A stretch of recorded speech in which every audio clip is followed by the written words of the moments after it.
We begin with a concerning update on the state of Rockford's housing market. New data tonight showing February was a challenging month for both buyers and sellers, all because of a shockingly low inventory.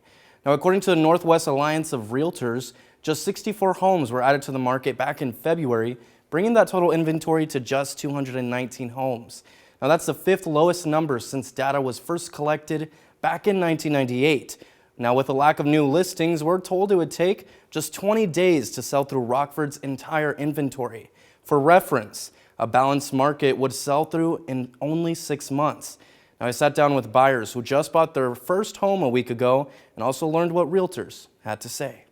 So because of the low inventory, you're going to see anywhere from 5 to 6, 7 multiple offers on a property, and let's just hope yours is the best one. The race is against the clock when it comes to buying a new home in Rockford. They can go on the market yesterday, and by today, they'll be pending. It's real easy to sell your home in Rockford, except once you do sell, how quickly can you purchase your next dream home? Realtor Jeanette Solis knows the pain all too well. It's a little emotional when hey, we got to cancel this showing because the property is now no longer available. They accepted an offer this morning. And it's happening. More now so. Rockford is seeing a new trend it hasn't seen much of. Homeowners are having to figure out how to secure their new home before even being able to sell their current one.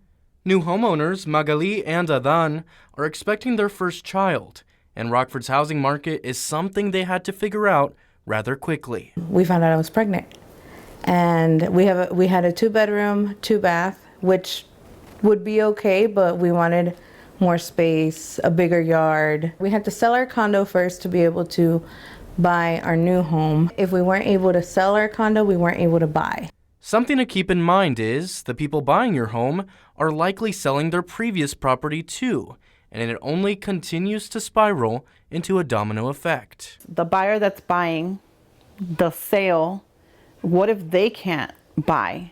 Now that sale is no longer available and we can't buy. So you have a domino effect with these clients that are trying to get to the new home, hoping everything works out with the buyer that's buying their old home. Thankfully, they found the place they now get to call home a week ago, but it could have been much different.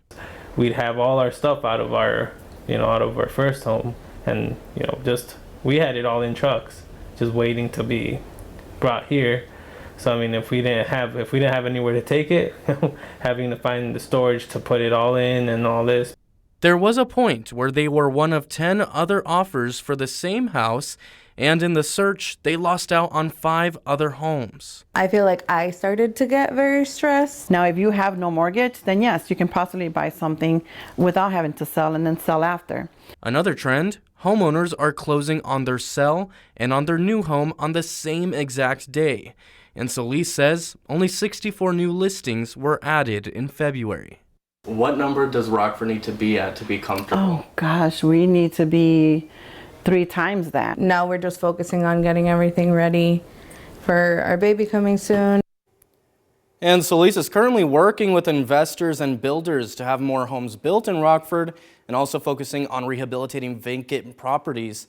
She also credits the city's home builders tax rebate, which will help push construction in Rockford.